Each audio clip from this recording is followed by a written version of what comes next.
Last week in lunch, Riley says to a classmate, "Can a nigga borrow a French fry?" And my first thought wasn't, "Oh my God, he said the word, the N-word."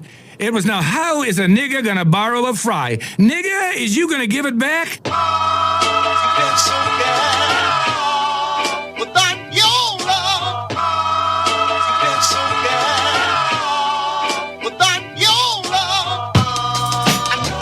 It's about the love change. Do it with some soul and a little love change. Yeah, it's about the love change. Do it with some soul and a little love change. You can't make a change unless you got the love change. Do it with some soul and a little love change. You can't make a change unless you got some love change. Do it with some soul and a little love change. We started from the bottom, talking about the roots. Hey. Hey guys, welcome back to the Boondocks Podcast. This episode, we're talking about Season 2, Episode 11, The S Word. HBO synopsis, Granddad and the good Rev Rolo Goodlove try to cash in big after a teacher calls Riley the N-word in school. Dun, dun, dun. But how y'all living? I know, MJ is probably melting over there. It's hot. It's like, yeah, and I like the heat, but for some reason our air conditioner is working like shit. No. And it is 88 degrees at 7:55 p.m. Oof. So I'm hot, right? and we're upstairs, so we have upstairs. Oh yeah. So all of the heat rising. Oh, just right. Are you Apple phone or you Pixel phone? Android Pixel phone, I should say. Yeah, it didn't give you the warning. It texted it us may have. Sunday, and it was like, "Yo, it's about to be hot, so you might want to start preparing." Yeah. We just closed the windows. Oh my God. Yeah. It's actually hotter on Thursday now. Yep.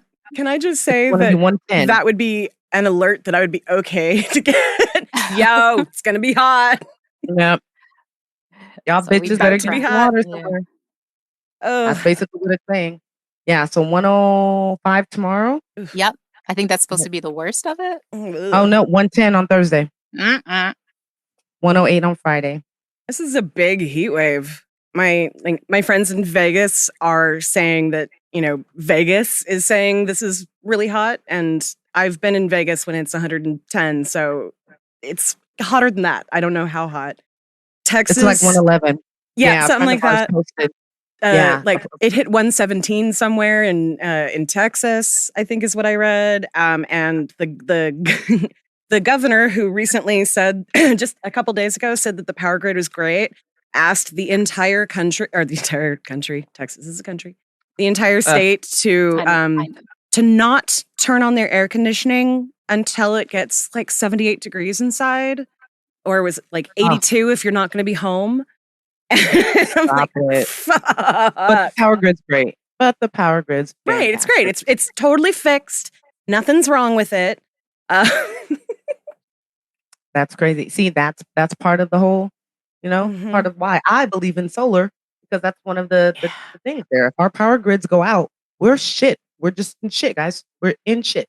We're not up shit creek. We're in shit. Like, seriously. It's a terroristic thing. It's, hey, it's a living thing. It's a, being able to be comfortable in your home. That's why we need to look at other alternatives other than just, electricity that we use now. And it's shitty that we have to pay for something that we need. Yeah. Like, we need electricity. From the fact that so many people in government are unwilling to realize that every year is getting hotter, and no matter how much scientists are yelling at them that every year it's getting hotter, they don't do anything to change or prepare or, anything. Like, I am very happy that we're moving out of this state. But one thing I can give this state is they are doing a hardcore solar panel drive that, like, major discounts on all kinds of things if you put solar panels on your house. Yeah, it is. And, most of, I would say probably at least 50% of the houses that we're looking at in Portland already have solar panels installed, or they have at least a small solar panel grid. And like one of the reasons why moving to Portland was on my list when we made a short list of the where is the fact that it's so hippy dippy that I know that there's going to be good recycling and composting facilities. I know that, I'm not going to have to worry about a lot of things that cost a whole lot of fucking money in Seattle. Yeah. Yeah. So. It's if anybody is looking into buying a home or buying, if you have a home with any type of land on it, please consider getting solar panels or build your own little kind of solar farm, And there are companies that do roofs that are also solar panels. So yeah, that's a really good thing too. That's what I did in my past, in my past life as well. When I was working for the man in corporate, I love being in solar sales because I really believe like I was having some, small significant footprint in saving, saving our world. Yeah. So insignificant, but still I was doing my part by helping educate people and get them set with, solar. So I can't wait till we get land. That is one of the things that we will be doing is definitely getting solar on the roof or building, like I said, using some of the land and building a little solar farm. Awesome. Solar panels, the whole nine. Yeah, I'd be really interested based on, the where we live and where we're moving to, which actually has more rain than Seattle. Like I know that they're doing all kinds of things with with rain barrels and spouts and shit that actually can collect energy. I don't know if that's a commercialized thing yet, but I'm like, I was looking at that the other day going, that would be so good here. It would be like the sunshine for California. Get the rain up here in the Pacific Northwest. Although now we're actually getting the summer. I had like a couple clients that were in Portland, and it was just, if you couldn't offset your electricity 100%, then maybe 20, 25, because there are trees and little shading and things like that there. Yeah. But at least you could do some portion of it. So I'm sure that there's been in the past 7 years since I've done solar, there's been, I'm sure, some advancements in how areas like that can still utilize solar. Yeah. So that'd be awesome. Maybe you could do wind. I wonder. Wind energy. I don't know. In Seattle, we only really get like 1 or 2 good windstorms a year. I don't know what like the average wind would be for something like that. Like we got a lot of hills. Yeah. You got to worry about the increase in cancer and all of that too. So. Totally. And the birds. The birds. That's what I was going to say. I love some of the commentary around windmill technology somehow being dangerous. And I'm just like, yeah, so have you ever driven through Texas? Like there are windmills there. Lots and lots and lots of them, probably more than anywhere else in the country. But they just don't talk about it as much as the oil. So yeah, that I'm all for it. Anything that, what was it last year or the year before last that we had about 12 years to reverse the damage that was been done. And it accelerated this year. They said that it was something closer to like 8 right now. That's crazy. And yeah. That is crazy. I'm very hopeful that something can be done, but I'm not super optimistic about it just because of like even through okay. So all of this is essentially based on I was watching a news story right before we recorded, and it was Rachel Maddow was talking about Jeff Bezos. And she was talking about Bezos's ex-wife and how she like donated like $8 billion, but the money that she had in that was in her Amazon stock or whatever, like she had doubled her what she actually had even with donating $8 billion. And on the other hand, Bezos is like, I don't know what to do with all this money, so I'm just going to go to space. And then he did it, or is about to do it. Like he's been saying that for like 3 years. We fucking watched him go, yeah, I'm going to make so much money and I don't give a shit about anybody. And then I'm out as soon as the shit starts hitting the fan and people are realizing that I'm a really terrible person. I'm going to take that money and I'm going to do whatever the fuck I want to do with it because it's my money and it has nothing to do with the fact that the entire country is in pain. That has nothing to do with all the billions that I've made in the last couple of years. And isn't it? Didn't I think I heard from you guys? Like, if he or like the top 3 richest people in the country, like they could basically send everybody in the country, out of he all their, could- all their riches that they've amassed, that they could go ahead and send everybody like $5,000 or some shit like that. Bezos could end world hunger by himself. Wow. It's funny. If you do a Google search on Lex Luthor, Yeah. one of the alternate names for Lex Luthor is Jeff Bezos. Oh my god. Just do a Google search and it'll come right up that. Although someone did try to change it last night. I'm hoping it got changed back, but I totally screenshotted it. So That's funny. I like that. so I know we've been talking for a while and we need to move on to the show, but I just wanted to bring up at least one news item. And that is the, today in performative allyship, Juneteenth was officially made a federal holiday. So Really? Yep. So when does this episode come out? Does it come out on Saturday? On Monday. Okay. So by the time this episode, it's Juneteenth is the 19th, Saturday. yes, for this year it's on Saturday. But in the future, starting next year, any federal employee will have an extra federal holiday. So I know Dean's like Hallelujah. cool about that. Look at that. Oh, I thought you got the federal Won't he do holidays. Oh, okay. Well. Won't he do it? But I call it performative allyship because these are the same people, like they won't vote for the John Lewis bill, for voter rights, for equal rights, for Black people to it's a show. We're going to do this because we can't do the thing you really want. So we think this The will distract you pacification. and make you happy. Yeah, so we're going to pacify you Yeah. as well as, to distract. Yeah, exactly. Yeah. It'd be like if them all of a sudden were like, hey, here are the $20 bills with Harriet Tubman on them. We all of a sudden started We printing them. finally decided to do it for Yeah. no reason. Pay no attention it- to the person behind the curtain, So it would totally be a distraction. I mean, I'm very, it's a great, it's a great move cool. forward. Yeah. But like you said, the bigger issue is making sure that there are fair opportunities, for Black people to vote. Yeah. And that, From the know- very beginning, this country was not made to include us. And when this country was finally forced to include us, they did everything in their power to continue not including us. And to this day, they continue trying to not include us. So 1000%.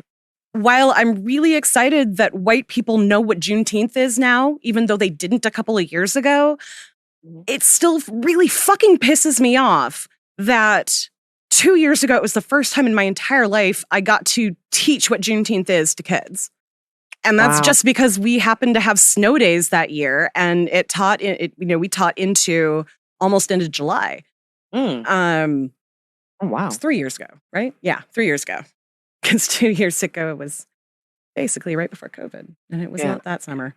But anyway, yeah. So it's one of those things where, like, when I heard it, my first thought was, "Of course you did."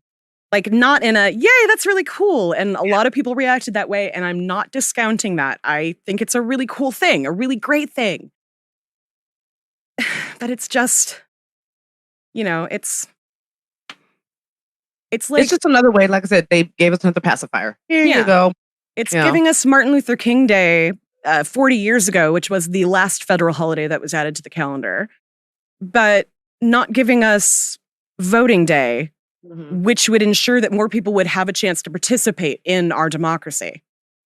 It's giving us Juneteenth, but telling us that we can't teach racism as a social construct in schools, and we can't teach the actual history, the racist history of the United States. But it's cool because we gave you Juneteenth.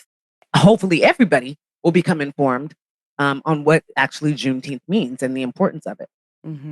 So that'll be a plus, but I'm with you there. I'm with you, girl. It's just another way for them to just, if we were a baby, they'd be, you lost one pacifier, here's another one. Yeah. Pop it into your mouth right now. Oh, you've never tried this candy before. Right? Yeah. Seriously. Well, shout out. It is Juneteenth this weekend, as well as my 20th anniversary. Aww. Same day as Juneteenth. Our anniversary is a holiday. There Nice. we go. It is now a federal holiday. officially a federal holiday. It's about time everybody got on where we already were. Jeez, we've been saying this for 20 years. The longest, So 20 years ago, I met this man on the June 1st, and on June 19th is when we, became official. You guys, I wish you could see what he's doing right now, because he's not doing the got together officially move right now. He's doing something else. And you can't see Dean either, I'm which is very probably happy. a good thing. I will say yes. Did I give it up first night? Yes. And it worked for me. 20 years later, here I am. So Yeah, dude. Hell yeah. So ladies, There is men, no don't ever feel shame bad. in that. There is no shame. No shame. No shame. So yes. But yeah. So anywho. All right. You guys Oh. ready? I was gonna say you in words want to move on to the Yeah. Nyaka.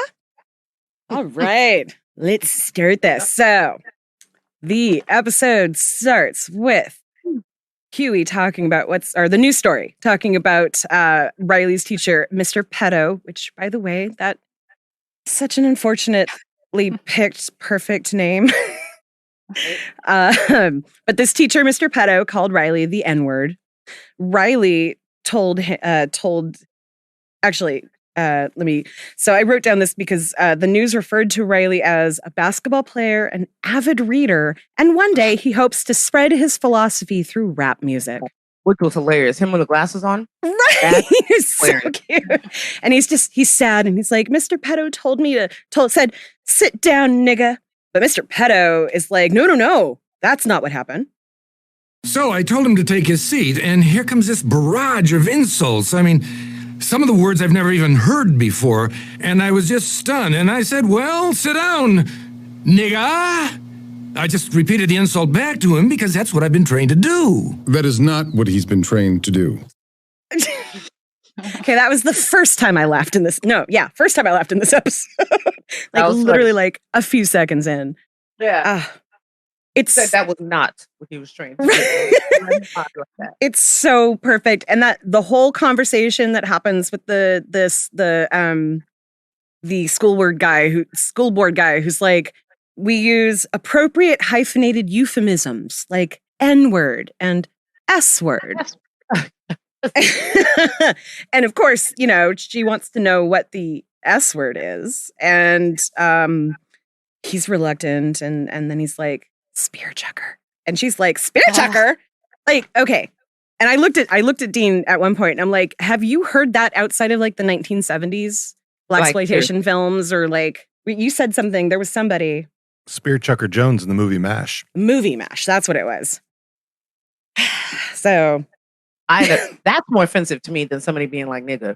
Like, right? Yeah, honestly, to me. Like if somebody was like, you spear chucker, or like, yeah, when people tell me to go back to Africa, that to me is honestly other than if they're saying nigga and they're trying to be like fit in, whatever. Now if they put the ER on it, of course we got problems. But which is the whole point of this show, this episode. Yeah. So to me, I would have been much more offensive. Like, well, why do you guys even have a euphemism for spear chucker? Like, who the fuck is saying that? And why? Like, and how are they saying it so many times that you have to like create a rule around it? Yeah. That's Yeah, I had the exact same feelings. And I yeah, that's not one that I literally have heard outside of, well, I guess I have seen the MASH movie, but like immediately all I could think of was like blaxploitation films and like, maybe I think probably the difference, MJ, in that what I usually get when people are looking at me is, what are you? Like, they don't look at me and immediately think black person or African nobody person. would call you in traffic. Nobody would look at you and be like, oh, you spear chucker, like right away. Right. That probably would not be their. Like, usually, I mean, I've gotten the N-word a few times, but usually I get a lot of confused looks, or I will directly have somebody challenge, what are you? So I guess, back to Africa would be yours, whereas mine would be that I somehow am nothing because I'm multiple things. Mm-hmm. So I get that. Yeah. So Granddad gets interviewed and he tries to relate it to the civil rights movement.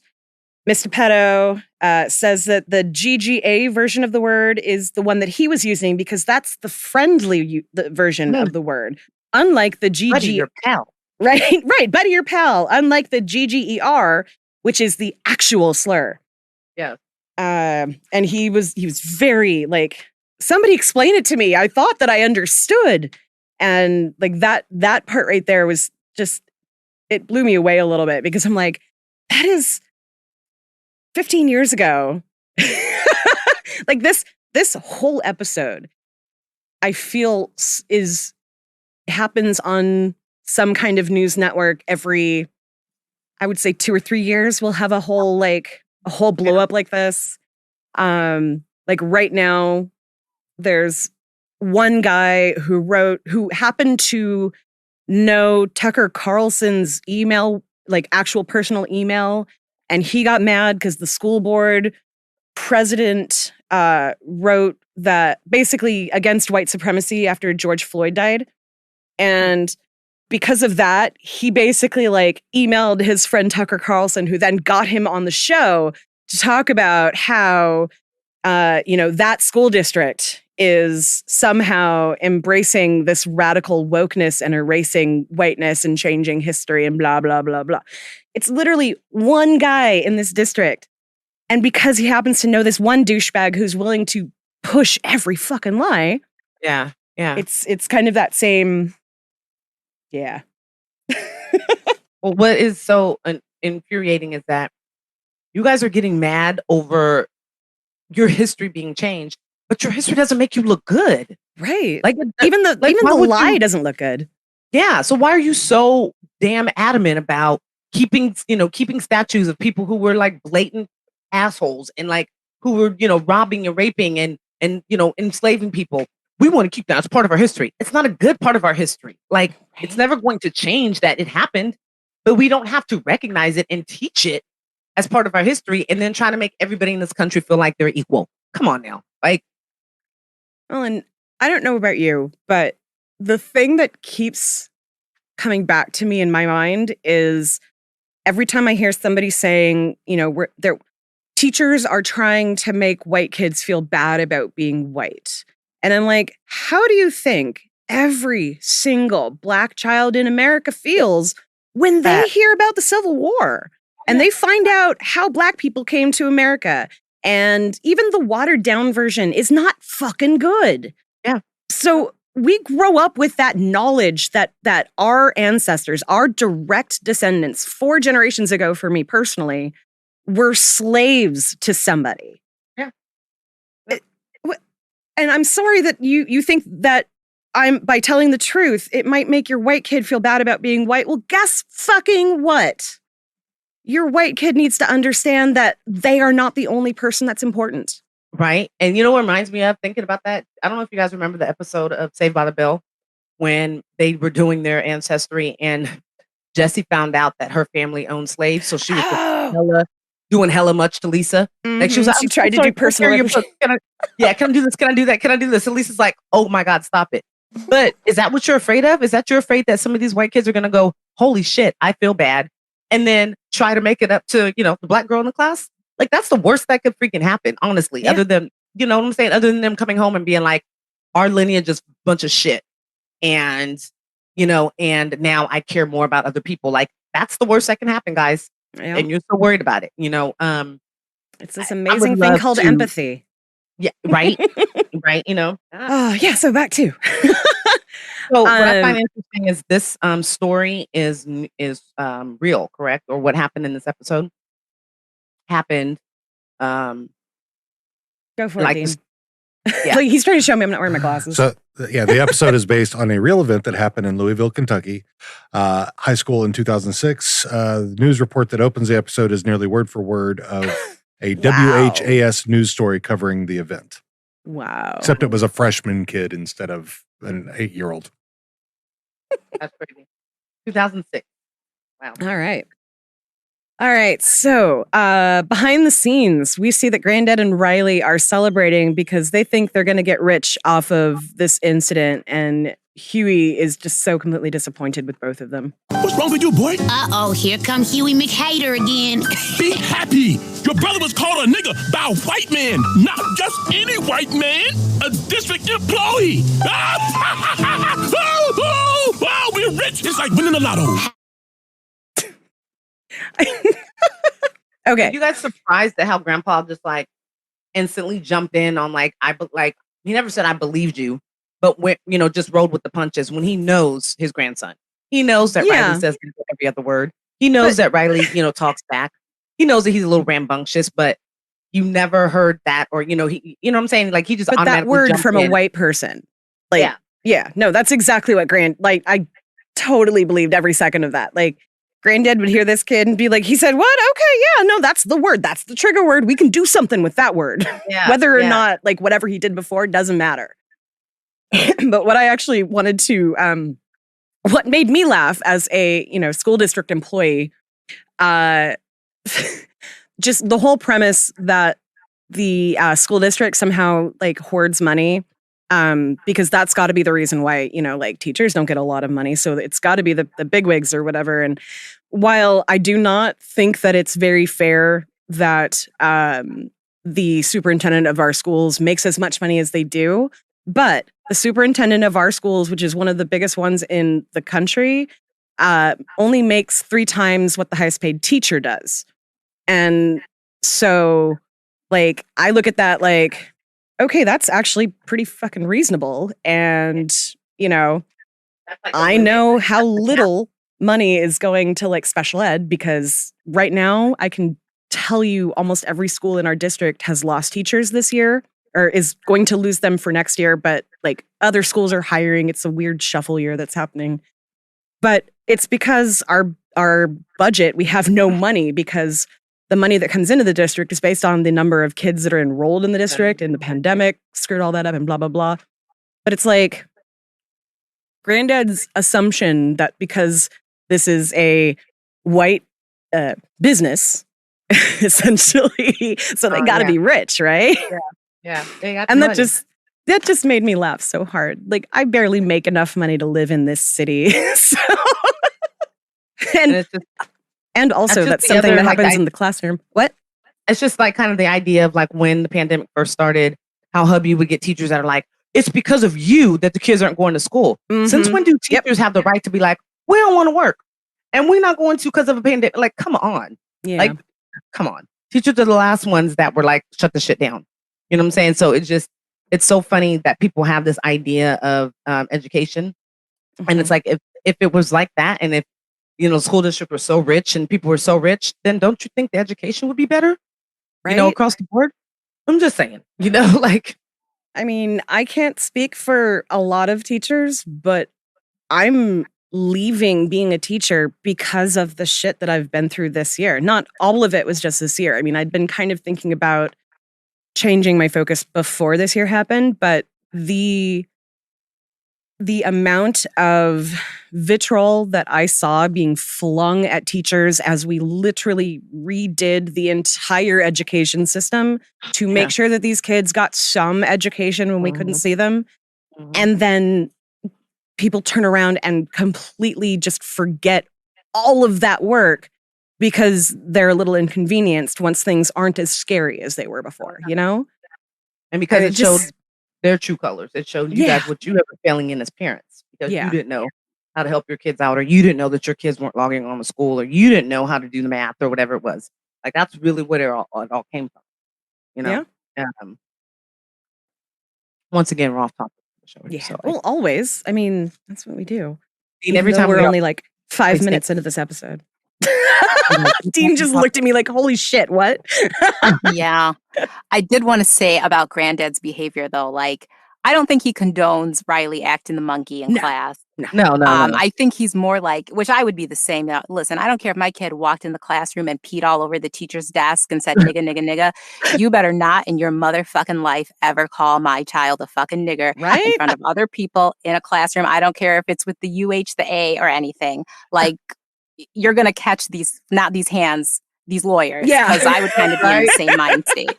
Yeah, I'll take care of my kid and put them on punishment and all that shit for their stuff. But we're fighting. It's not okay. I would agree with you on that one. Lindsay, when she does chime in, she just dropping the fire. She just Right?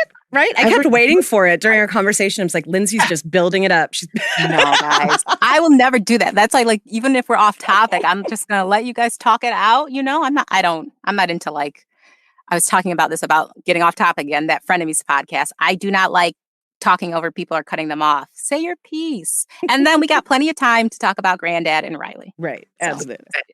But yes, I definitely agree. It was just I no matter what my child does, if it was a situation like this, I guess I would probably see myself, probably going a little bit along the lines of Granddad. But I just thought it was very funny that he never said anything. He never said like, look, little Nooka, I know you probably said it and I know you're probably guilty, but this is what we're going to do. He never, he just went along with it, But then you saw how he got taken advantage of. Yeah. He was a pawn. Right. We'll get to that. Yeah. All right. So Granddad says that it's about time that they get to fight back against everybody that would use the N-word against them because he's been called that for free for so long. Tries to call Tom and say, come on over, we're going to sue the white people, which I think is hilarious. Then Granddad tells the story of Terrence Kinsley, a Walmart employee who was called the N-word by a supervisor and won a lawsuit over it, which, as far as Dean can tell, is not based on any true story. But I do have to say, and I love that Huey after that, that's not even true, is it? But the fact that it was Walmart is why it really stuck out to me, because Granddad's thinking he's going to get this payday from the district that really doesn't have any fucking money, talking about Walmart, which Walmart is owned by probably one of the richest families in the entire world. So, For real. Right? Like they're like Koch brothers money. They're like, influence politics at the highest level money. And so Any child born into that family doesn't have to work. Right? Like, from today, whoever was born into the Walmart family today does not have to work for the rest of the time. Yeah. So that's the story, which makes him think that he can get money out of the district, because someone got money out of the Walmart. Which, like, I figure, like, if you sued that family, I bet they would just give you money to make you shut up. Like, I don't see them wasting money in court. Like, they would just be like, go the fuck away. Here you go. Right. That's probably not true, but. And a drop I think it's true. You think so? I bet you it happens more than often. You get, as someone who knows, sadly, you get like, when you settle, for the most part, the business is like gag order. You can't talk about this. They totally would. I mean, as shitty as Walmarts are, like, there has to be at least 4 or 5 cases brought up a week. Like, as shit, I'm saying per day. As shitty as Walmarts are, they're something. And they probably do. Just go ahead and pay them. It's a drop in the bucket to them. Yep. Yeah. Mr. Petto is being questioned by the superintendent. Tom and the other lawyers are sitting there, and he's trying to defend himself. He says it every morning. He calls me nigga. He calls the other kids nigga. He calls himself nigga all the time. Nigga this, nigga that. Nigga please. Bitch nigga. Nigga, have you lost your mind? Nigga, check that hoe. Nigga, you bullshitting. Break yourself, nigga. He says it so much I don't even notice it anymore. Last week in lunch, Riley says to a classmate, can a nigga borrow a French fry? And my first thought wasn't, oh my God, he said the word, the N-word. It was, now how is a nigga gonna borrow a fry? Nigga, is you gonna give it back? I'm telling you, my inside voice didn't talk like that before he got in my class. I love that you picked that entire thing, because that's just so great. And by the way, you can find the YouTube clip of Fred Willard doing that whole thing. Okay. In front of a camera. Real quick. Can we just commend them for getting the whitest white guy to say the N-word so many fucking times on this show? And he's like a mighty wind white guy. Like, I can't think of him as anything other than like that kind of a character. And oh, Jesus. And he was in his early 70s at the time he recorded this. And by the way, rest in peace to Fred Willard. He passed away last year. Yes. So rest in peace, R.I.P. That's what I was saying. And we've known him. Yeah, I was like, babe, you totally know who he is. Yeah. Oh yeah. He did a lot on Jimmy Kimmel in this last year during like COVID and stuff. He did a lot. Nice. On there. But I mean, he was on Roseanne. Mm-hmm. Yeah, he played one of the gay restaurant owners before she bought the restaurant, right? Yeah. Hey, look at me with a brain that remembers stupid shit from the 90s.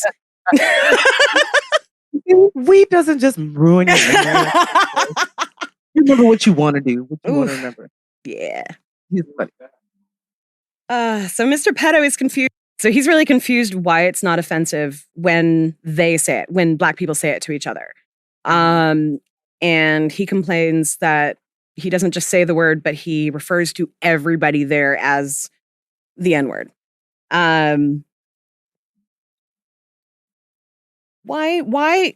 Okay. As not being someone who grew up in Black culture, I've actually wondered this myself. I get really uncomfortable around the word. I mean, I have crash course in like saying the word and hearing the word by this show, but like it's always been a really hard word for me. It makes me like, you know, every time I'll like flinch up or whatever. So why don't Black people get offended when other Black people call them that in like a friendly way? How did it turn into, you know, your buddy? I mean, some Black people do get offended. You know, like some Black people are not with it. They do not like the use of the N-word. I drop it like crazy. And the only people I will not drop it around is if one of you said specifically to me, girl, which I know you both don't care for it, don't call me that. I would never call you that, or even if I just picked that vibe up from you. But other than that, my aunties, uncles, and my mom are the only ones who will not be called nigga. What? Nigga, what you say? Yeah. Because it is my culture. And even though it was a hard thing, like, it's fair. I was ranting about this on Twitter one day because some guy was like, no one should ever use the N-word. He was a white man, very nice guy who I just tweet with sometimes.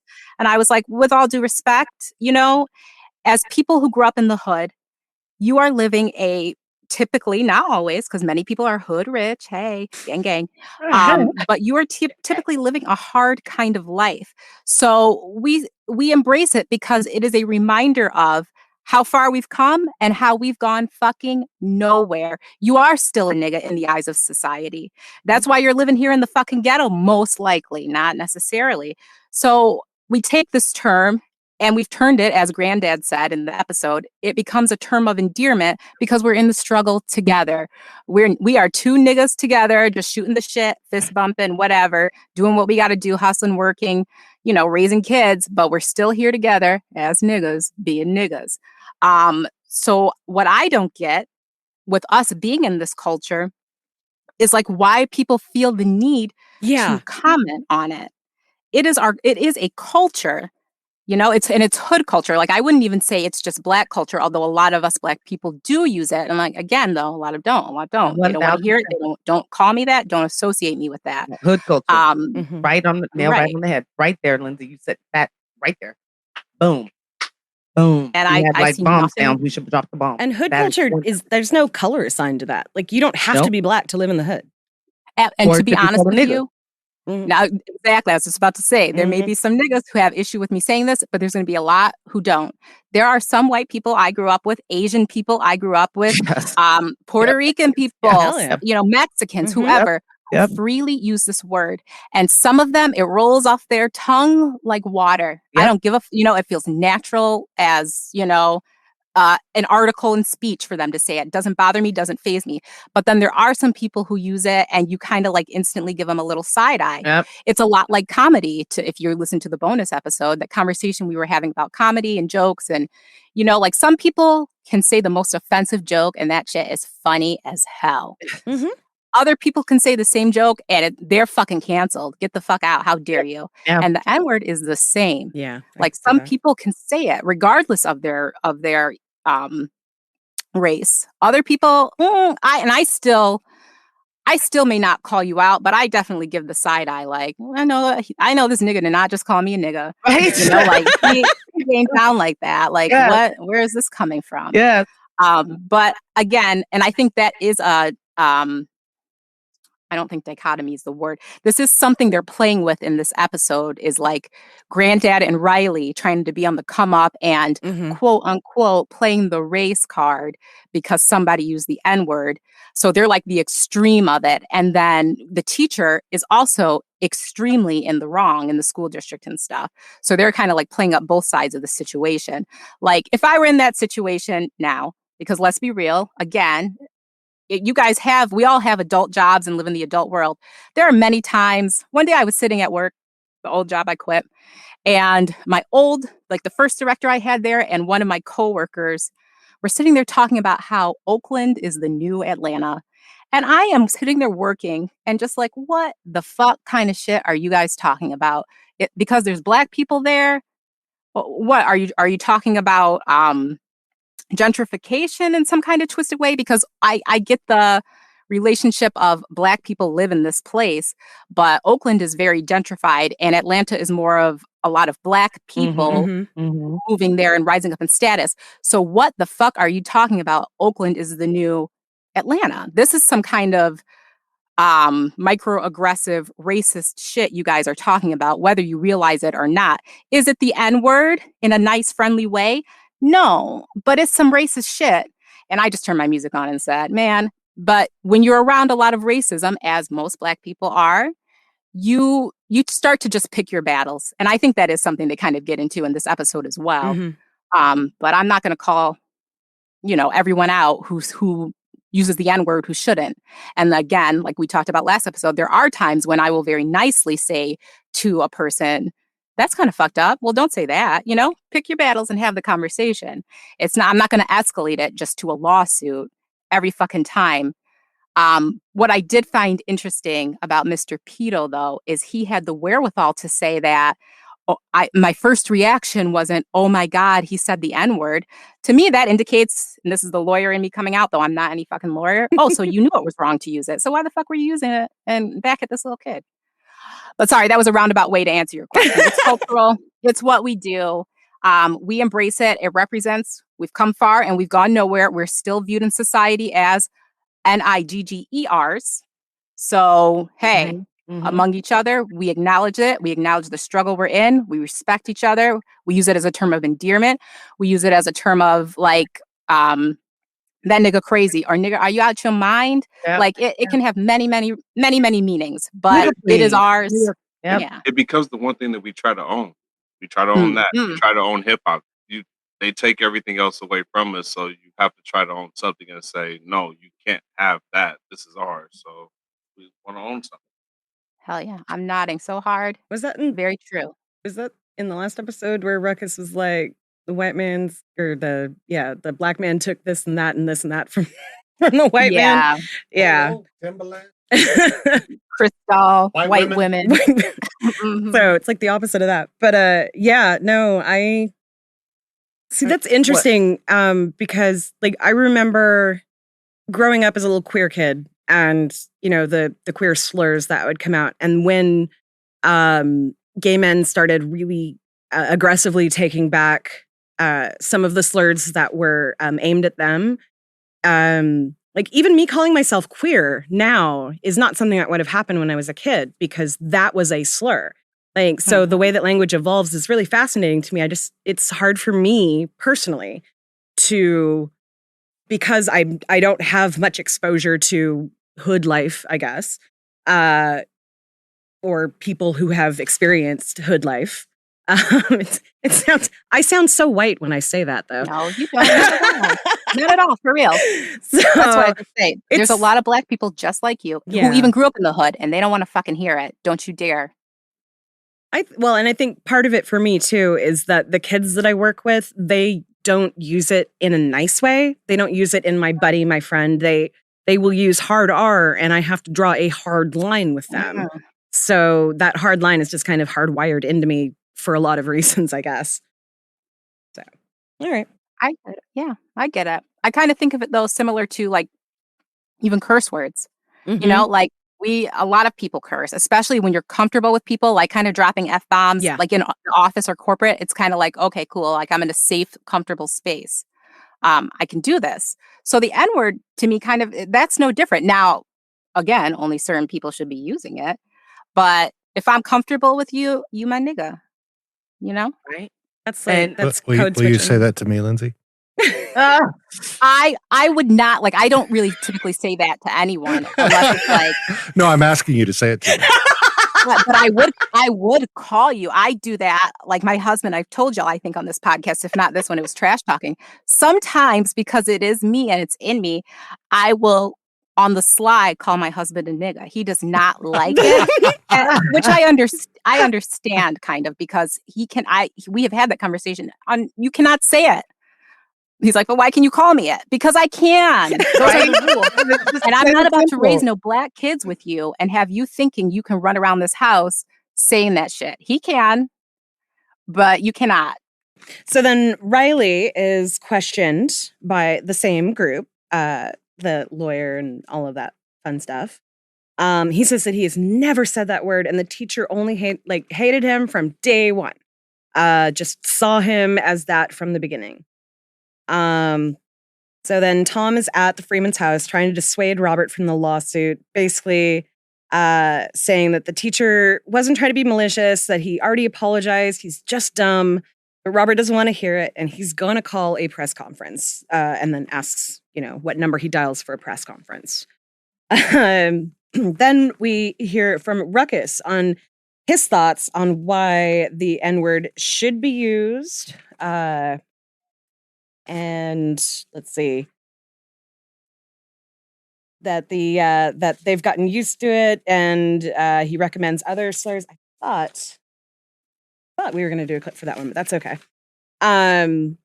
But basically just saying that there's so many more words out there than just the N-word, even though the N-word is so easy to say and just rolls off your tongue, that you should, you should vary your Yeah, it should change them up like you're rotating. Rotation, put them on a rotation. Put them on a rotation, yeah. Thank you. I'm not wearing my glasses, so I can't. Yeah. Yeah, because that last bit that he says that it's funny, and it's also the reason why I wanted to do it was there was a particular word in there that it's okay. Family story. So my mom's white. From Canada, mostly like German, French background all the way through. Years ago when my grandmother, I think we were there because she'd had a stroke and she was dying, and it was like a last goodbye thing. And while we were there, we visited other family, including my great grandmother's sister, who was still alive at the time. Wait, is that right? Yeah. And anyway, she was showing pictures of my childhood, because there were all these family pictures of the different generations of women. And she pointed to me in my pretty pink dress and said, "Isn't that the cutest little jigaboo you've ever seen?" And I looked at my mother, and she was like, if she could have gotten more white, she had like all of the color drained out her face, and she just mouthed, "Please don't say anything." But I was just like, I had not heard that word used as a slur in a long time, but that's how I knew it. And for her, it was a term of endearment from her childhood whenever there was a mixed race kid running around. What? Yes. That was literally the term, apparently, in rural Canada back in like the, I don't fucking know how long ago this would have been. I'm guessing like 1920s, 30s. And yeah, she thought that was completely okay. And this was like probably 2005, 2006. So,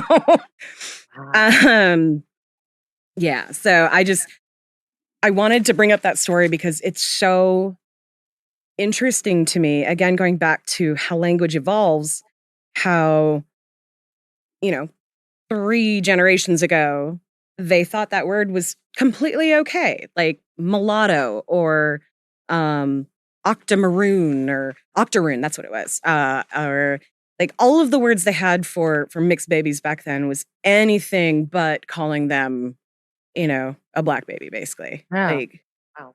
Yeah. So a little fact for people out there. All right. So then we are at the press conference in front of the Freeman's home. Tom is giving a speech that's very reasonable and saying, we don't want to have a trial in the media. And Robert thinks that it was completely sucky. And so he gets up there to speak his mind. But that's right when the Reverend Rollo Goodlove shows up and takes over the press conference. Excuse me. He said that they should be paid, apologized to, and the teacher should be terminated.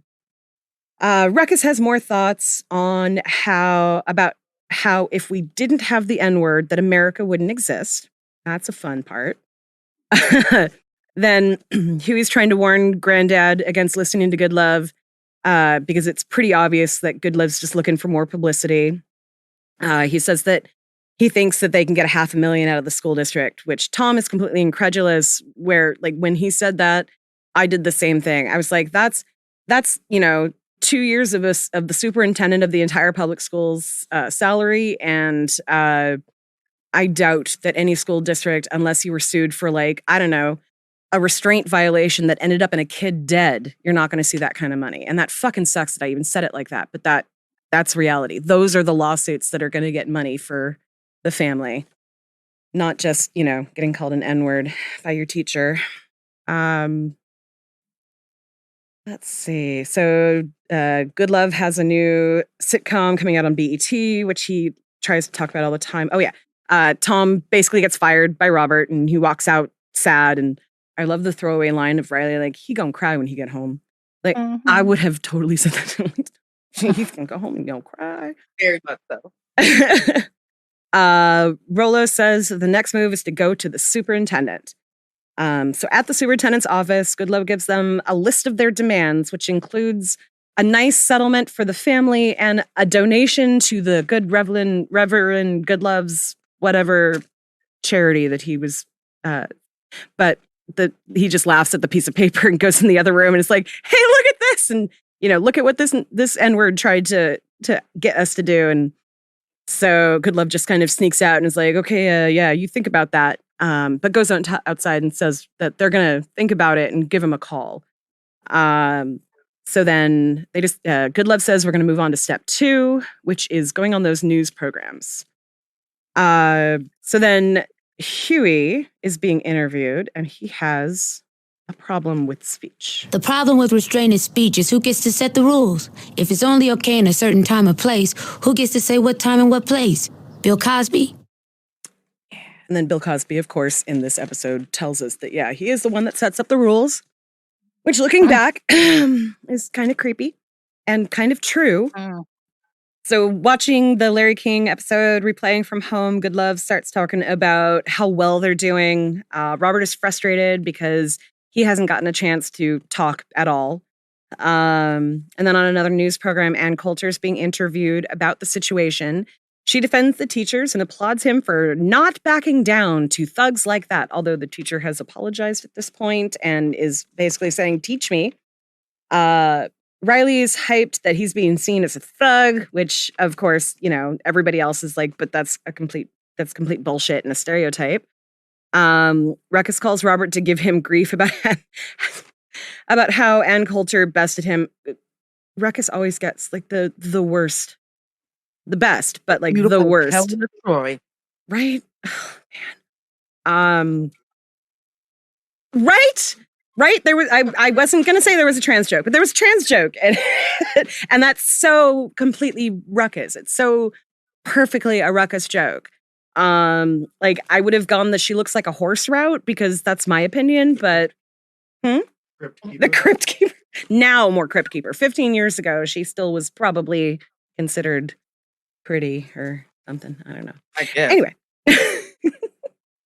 Something like So Goodlove tells Robert that it's all part of the plan. The next day, they're on a news program with Ann Coulter joining remotely. Ann and Rollo are introduced as if they've never met before, and their books are talked about. And then Robert tries to say that he's also writing a book, which honestly, like, he did exactly what so many people do when they go on talk shows, is just take a cover and put it over an existing book and say, like, I'm writing a book, here it is now, but it's not available yet kind of thing. Like, that happens all the fucking time. You never come up with the part of the book until the book is done, right? And read. Like, so yeah, so you know that they are making their own if they're still writing it or if it's in the process. Yeah. Yeah. So then we have a montage of Rollo and Anne arguing with each other on different news programs. Then we're in the green room of yet another news program, and Robert is just exasperated. He's wondering why they haven't heard anything yet and why the district isn't saying anything. Right at that moment, Ann Coulter walks in, yelling at her boyfriend, Abdul, a black man. She sees Rollo and gives him a huge hug and tells the Freemans how happy she is to have been working with them. She goes to take a call, and the Freemans are surprised that they've been working together with her, apparently. Goodlove explains that Coulter's attitude is just an act to get that redneck money.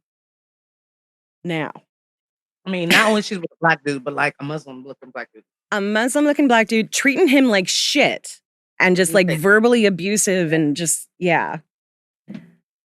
I have to say, though, the fact that now I know nothing about Ann Coulter out of the spotlight. I have no idea what she's like and if this is true or not, that she lies to get the redneck money. But we know that is something that very much happens, especially now. Yeah. Like, we were just talking the other day about Candace Owens, and like that's exactly what she does. She goes for where she can make money and where she can be controversial, because that makes money. That would be hilarious if this were true, though. Right? I would love to see pictures of her with her black boyfriend. Yeah. I heard like some crab cakes. I'm good as a motherfucker. Like, right. I mean, fucks with these crab cakes.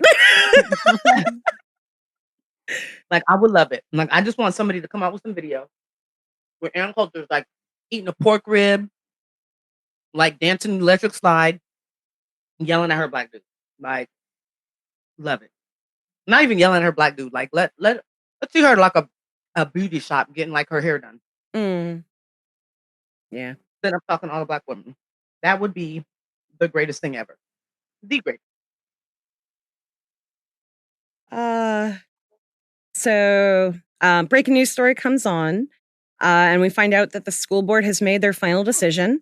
Mr. Petto was suspended for 10 days without pay in order to take sensitivity training, which is pretty realistic of what would happen in a situation like this. The teacher would probably have unpaid leave while it was investigated, and then they would get like a slap on the wrist. Maybe they'll be switched. Justin, you're being nice with the unpaid. Well, probably be paid. It's more than likely paid, yeah. Yeah. So Riley and Robert are pissed. Goodlove tells them to calm down because he can get some protesters, which he can pay them with lunch, ubbles, and get them out on the street.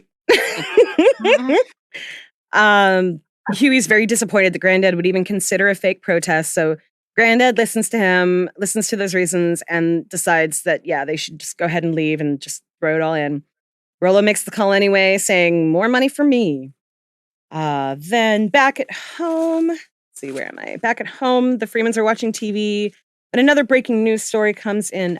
Apparently, Goodlove's protest conflicted with a permitted congregation of the Sisters of the Second Amendment, led by Mrs. Von Hausen, which we met in the Neighborhood Watch episode.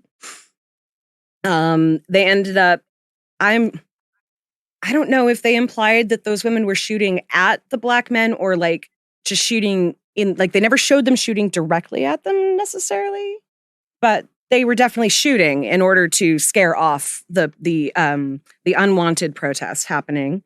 And her interview was laced constantly with the N-word, which Goodlove is probably completely excited about, and he said they would all pay. Robert realizes that those old bras probably have a lot of money, and Rollo would definitely get rich this time, and he yells at Huey for convincing him to stop fighting. And so now we come to the epilogue, which we have broken down into the 3 clips so that we can discuss each of them. So we find out that Mr. Petto has learned his lesson, Uncle Ruckus and Bill Cosby all have their thoughts on the matter too. Well, one thing's for sure. I've learned my lesson. I'm never, ever going to say any form of nigger. I'm cured of that. No nigga, no nyaka, with the YU sound, not even the abbreviated my nig. None. No more nigger. Nah. Yep. And again, this is what we were talking about earlier with the Fred Willard like YouTube videos. Like I actively wondered how long it took for him to be able to record all of that. Because I mean, he was not a stupid man. He was a very, very smart, talented actor, very respectable actor, and knew very well that this was both comedy gold and very controversial when he did it. And I wish that like he could have been interviewed about that. Mm-hmm. That would have been awesome. So, Linz, you wanted to anything you wanted to say about that?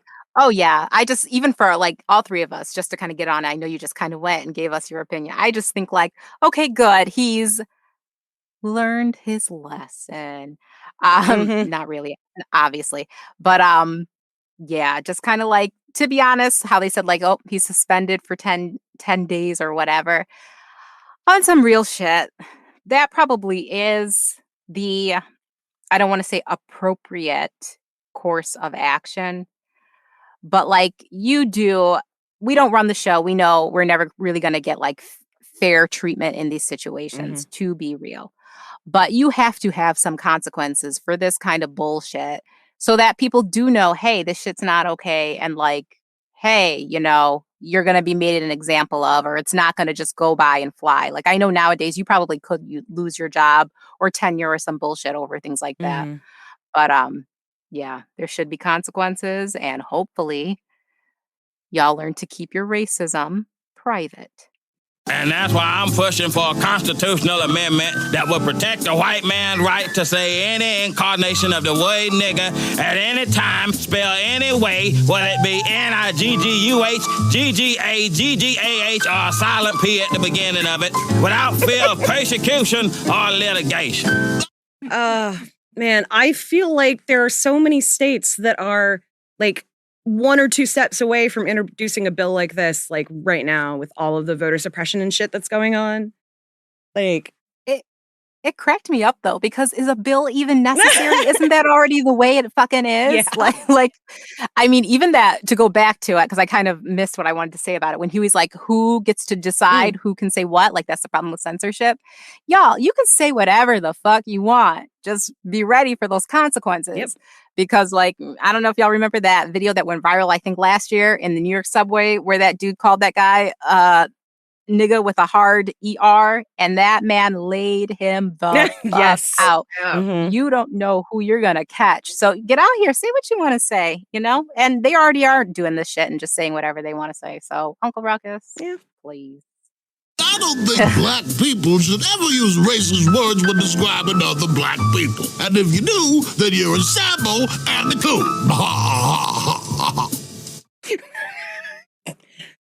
You shouldn't use racist words, but if you do, I'm going to use racist words against you. That's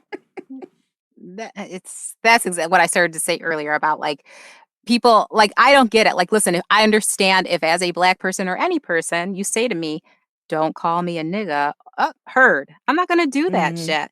But if me and my sisters are in a circle doing a nigga dance, like calling nigga, saying that to each other, that's none of your fucking business.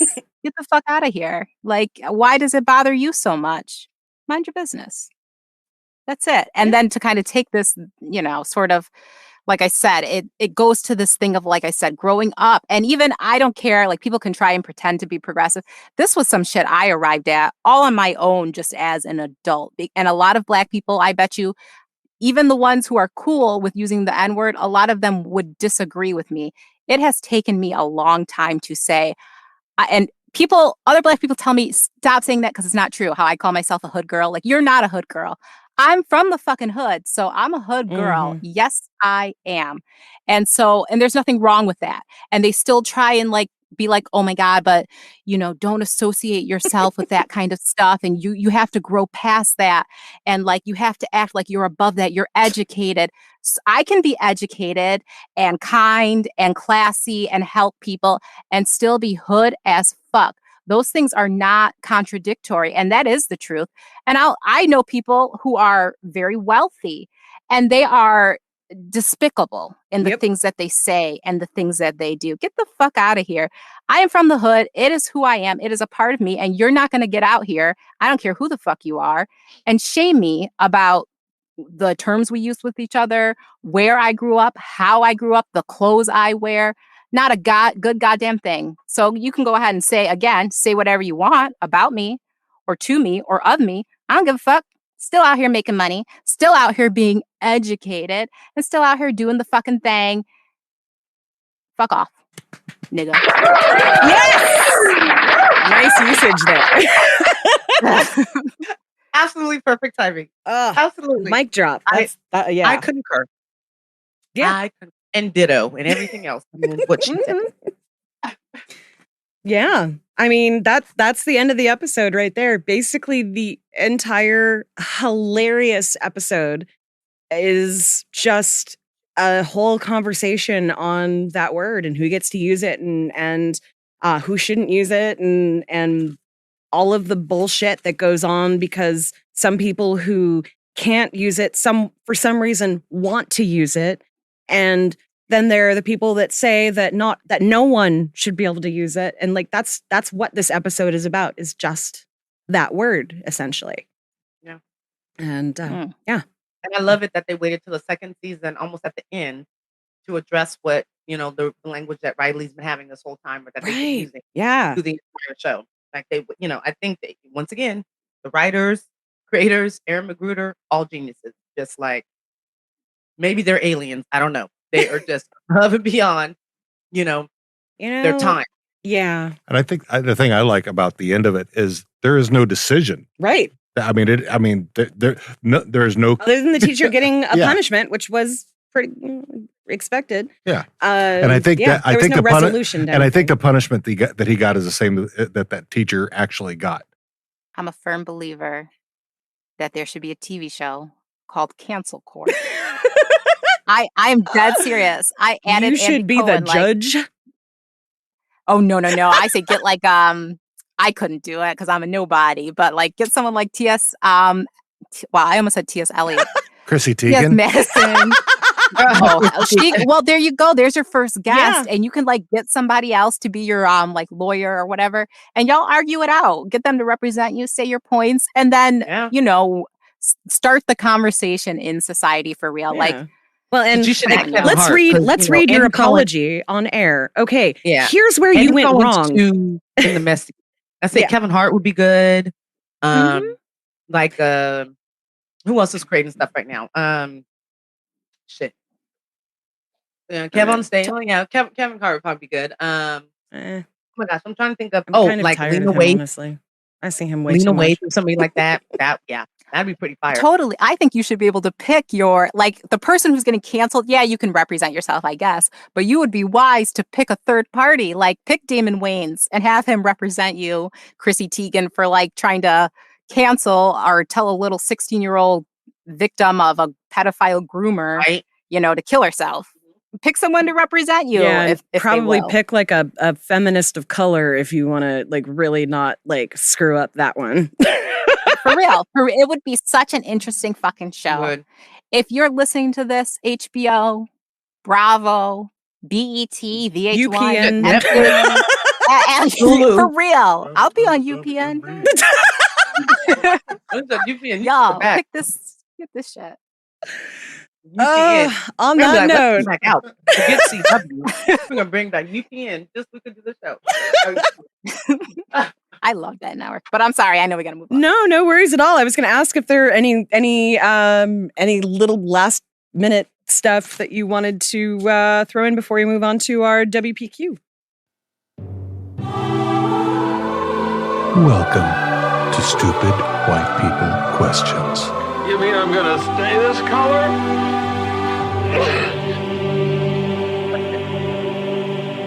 Welcome. Welcome, one and all. How's it going, guys? I feel like we just talked for 2.5 hours about like a lot of good shit. Kind of did, yeah. And this question may lead into another 2.5 hours. I don't know if I have that in me right now. So on the TikTok, I keep getting questions, some good ones. This one is from Asia Aylana, Aylana on TikTok. And I think this is kind of for all of us, including me. What is the fear that non-threatening black people give white people that armed and threatening white people don't? Girl, tell me about it. I don't know. I mean, media, like they're black. Media has portrayed black people for so long in a certain light that it's ingrained in both black and white people's minds when they see a black person. Whereas with a white person, media has portrayed them as the good guys for so long that they see themselves as the good guys, and all of the other white people see them as the good guys. So when they have a gun, they're like, oh, cool, whatever, that's a good guy. You're patriots. When you're white and you have a gun, you're patriots, and you're doing it because it's your God-given right and the blah, blah, blah, in this country. But when black people do it, we must be doing something that's, that's wrong, or, we're doing something that's criminal. But that look at it. Black means bad. White means good. Black hat, white hat. Yep. Yeah. Yeah. Cowboy movies. Black Friday. Yeah. Things like that for me anymore don't. I mean, they're not like that. I mean, honestly, over time, I've become less and less trustworthy of white folks. Yeah. I mean, if you had asked me that question 15 years ago, I probably could have said exactly what gave me that impression in the first place. At this point, like, that has flipped so much in my mind. Like, if you are a black person in America, you can't go to the movie theater. You can't go to church. You can't shop at Walmart. You can't play at a park. You can't enter your own house. You can't play video games in your own house because you are black. For no other fucking reason than that. And yet we are the ones that are... What was that? Can't even walk to your dad's house, Trayvon right? Martin. Yep. There are so many examples of... Sleep in your own bed. Yeah. Right. Exactly. Like there's... And I think there is the gun culture. I think that there are a lot of white folks who are and it's getting into that culture piece of it where it's, there's so many that are of the hard right that are very white, of course, and want to, load up on guns because they think they're going to fight the government somehow because they don't understand how M1 Abrams tanks, drones, and artillery work. And I don't know why people wouldn't be more threatened of. I mean, there's a hell of a lot more of us, So you should. I don't know why. Yeah, you should be more threatened. If you're going to be threatened of anybody that's a race in this country, it should be white folks. So, but yeah, I will answer this from the white the average white guy side of what happens, and it's because that's what we're taught. I know from a young age that's what I was taught, and especially being from the South. I mean, it's not that it's not up here, of course, but a lot of people told me that it was not up here when I was growing up. Yeah. I think it's just more subversive up here. It's not as, down in the South, they've got it good. If you're looking for that good racism, there you go. That non-covert racism, the in your face, I wear a swastika tattoo on my neck racism. They've got that thing lined up, just all the way down your butt. That's on the top of the menu right there. Right. So but yeah, not that because I actually there's a fellow I watched on TikTok the other day who was driving through a sundown town in New York. So they're still around, but I know in the South we were taught, this, and the town that I grew up in after moving from Fort Worth to the little town of Leonard, that here in this town square, this is where they used to lynch the N-words and all that kind of stuff. So, when you're young, you're thinking, well, the only reason that must be is because they're bad people, right? So, of the people I know personally, I would say like most of the ones that I'm still friends with on Facebook that I've known for longer than, say, a couple of years, they have all gone through that in the last 10, 15 years. Yeah. I have gone through that in the last 10, 15 years. I am still shaking off so much internalized racism that I catch myself constantly. Like, this is not just you growing up in a shitty environment with a hyper-religious, like overly, proper appearing, everything needs to be, whatever. Like, that's the shit you came from, and you worked through that and you moved beyond it. Yeah. Yeah, that's the thing to be proud of. Hell yeah, it is. I am very glad that I've gotten out of that, and that I am violently pro-black. I mean, we know. Oh no! Well, yeah, actually, you're on Twitter with him. You do know. Because I will, in a good way. Yeah. Well, yeah. I mean, because I kind of, I mean, I've talked about. I don't know if I've talked about being Dexter on here, but but I mean, there are so many things that I would go totally Dexter for, and yeah, that's. I mean, his anger is vast and directed at certain individuals. It's in a power. righteous anger. It's a righteous anger that we're all really, really lucky that he has a moral compass, and that I am not considered terminal. Because some motherfucker's gonna disappear. So. This is that whole part right there is probably only going to be available to Patreon patrons. I'm gonna leave it in there. I want people to be scared. All right. I'll give y'all. I know I'm always on here doing these long monologue Please do. rants, but this is what I was raised being told, which you're probably like, oh, that makes a lot of sense about her. But and I'm sure this is not exclusively from my mom, but she always taught us this in relation to the hatred and the racism and the fear and the aggression. My mom is from backwoods, Alabama. She was born in 1951. She picked cotton, strawberries, kind of lived in a sharecropping situation in the 50s. She told me she worked in a sweatshop. So she really kind of lived sort of through a lot of the former civil rights shit. And what she told me is that this dynamic is all about fear, and a fear of that power dynamic shifting, that if Black people or minorities get power in America, white people fear that we will treat them the way they treated us for centuries, that we're going to somehow be like, oh, it's our time. It's our payback. It's our turn to enslave you and rape you and sell your children and, just get some kind of racism. And it reminds me, not racism, reverse revenge or whatever.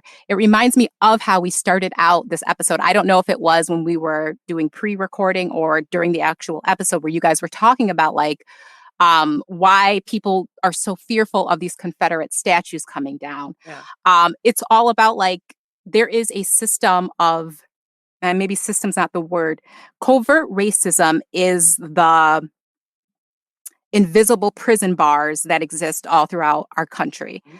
It's you have to know your place as a minority or a Black person, even if it's not spoken. So these statues need to stand because they are a representation of the fact that this is a country built on racism. They are proud of that. They can act they don't want kids in school to feel bad about it, because they should feel proud that they are the beneficiaries of this system in this country. You have an advantage. Come on, guys. That's kind of the vibe. It's I always say, it's that when you're jumping up and down in the room, we cannot speak these things directly, but this is what this country is. So if we start taking apart the bars, quote unquote, the racist statues, abolishing the police, a racist institute, we can't do this stuff. That even Florida just banned critical race theory from even being able to be spoken about in schools and stuff. Which, by the way, is not taught in schools. It's taught in law school. What they want is not to talk about race. But CRT is not available in any K through 12 school in this country. Wow. Yeah. It is not a curriculum that is geared toward children. It is towards adults in law school. But it's like with guns, right? So that's like Black people with power, Yeah. right? Yep. You have a right to carry. That makes me very nervous. Yep. Do you hate white people for all of the shit that has happened to you in this country? We know a lot of, like, no shade, there are many, hello, we're here with Dean. There are many wonderful white people in this world. Y'all don't think I'm coming at all you. But a lot of white people do think, like, damn, like minorities are inherently hateful. Or I've been called an angry Black woman plenty in my life. They and I love am. to say that. How about that? Love Yeah, to say that. exactly. Yeah. But I do feel like Black people, and I think we've talked about it on this podcast, we are not really concerned with any kind of revenge, y'all. We are on our own grind. We've thrived and lived through this shit. We're on the come up. We're just doing our thing. We ain't trying to come at you. I mean, there are some Black people who want revenge, and I do not begrudge them that feeling. But the majority of us just want to fucking live. Just want to Exactly. live. Just want the same shit that you guys like. Just And I don't want to be worried all the time. at all. Your eyes. There Just are come on. there are so many books out there that debunk history, like quote unquote history now. Like if you are willing to learn, the information is out there to teach you. And you can find it pretty easy. All that work you put in trying to debunk vaccines and all of the Q shit that you can actually find real information from the same thing. That computer can get you accurate information, not just bullshit. You should actually investigate. I mean, we've got access to more information now than we have ever had. Right? And we are the dumbest we've ever fucking been. So yeah, it's definitely not access to information that's been the problem. Absolutely. Well, I think that's the fear, to be honest with you. I know, like I said, I know I'm a conspiracy theory in some ways, but I truly believe many people's in the back of their heads, when they're bathing alone at night, when they're going to sleep, they think about this shit. They know what's up. It's an intentional ignorance, or again, I said, we have to pretend these things, these bars of oppression or whatever to keep you where you belong don't exist. Leave them racist statues up, okay? But also, on top of that, I only know this because my husband, it's not like this is a secret. He does a lot of volunteer work for the Democratic Party doing data analysis and stuff. So he'll tell me stats sometimes. And I think it's 2046 that not black people, minority, white people will be the minority in the country, supposedly. And I just, I don't remember it was on Twitter. I don't remember if it was on Twitter or Facebook, but I actually just posted something today that the language really needs to start changing, because every news article I keep hearing talks about how it's going to be a minority majority someday. And that doesn't fucking work. We're only the minority because you make us the minority. You can't turn around the minority. Yeah. Makes no sense. So, but anyway, sorry. But that was the latest episode of United Shades as well. They were they were talking about that on Sunday. Yeah. In terms of minorities, there's more minorities here than white people. White people are already the minority in America overall. It's just when it comes to individual races, they haven't reached the minority yet. But in terms of actual minorities, black people, Mexican, and all the other white people have already become the minority. Yeah. And that's what is so scary to them, is the people in power still don't reflect what the US looks like. But it's starting to, more people of color, more women are getting into politics. And, that's why it's become such a fever dream for the Fox News watchers. All they can hear and see is AOC and Ilhan Omar and, that black woman and that black man and that black woman and that Mexican woman and that whatever. You have other outlets. You have other outlets like YouTube, and you have podcasting, and you have ways for them not to be in political office, but they're still becoming known, and they're still having a place in society, and they're still being influential. So you have more than just our traditional media.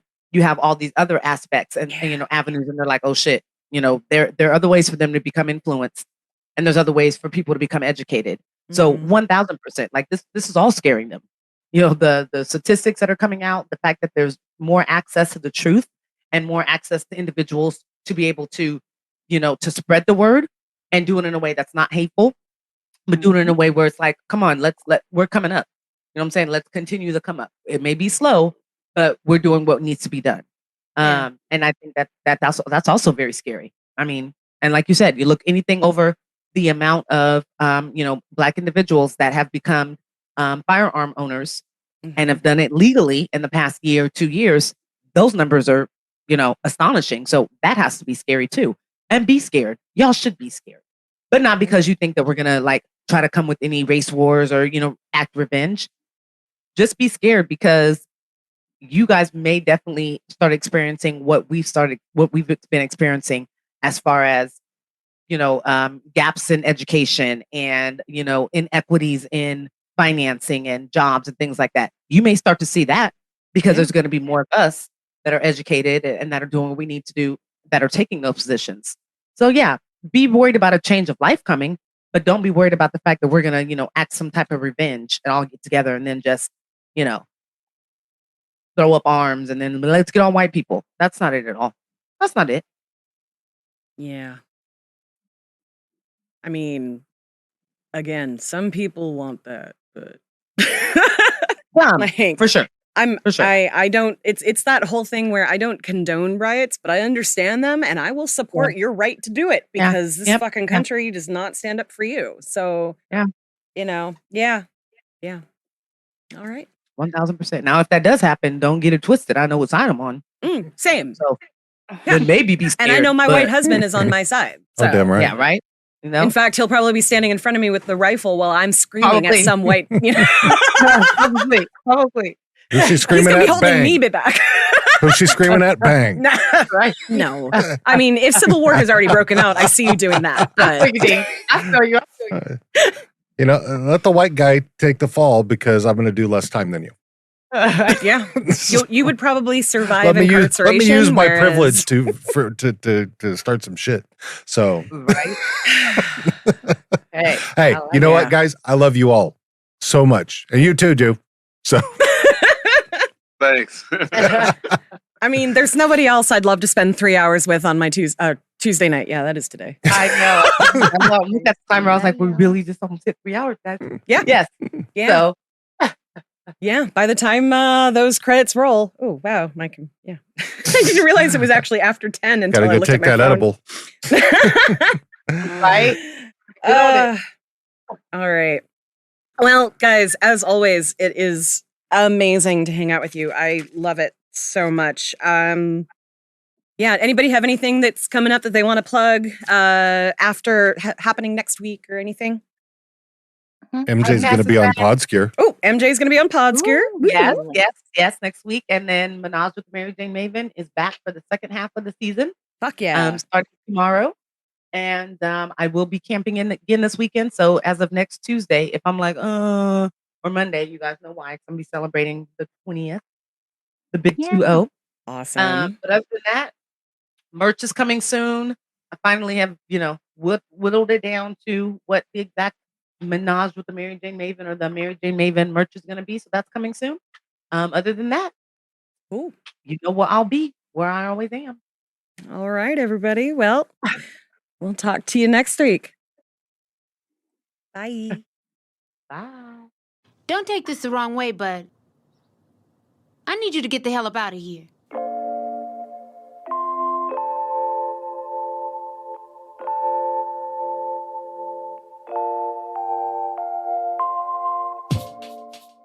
Hey, thanks for joining us again as we make our way through the trials and tribulations of the Freeman family. We hope to see you back again next time for The Story of Catcher Freeman. Want to know where to find us on social medias or where to subscribe to the podcast? Just head right over to www.theboondockspod.com/links. Have a stupid white people question you want to leave us?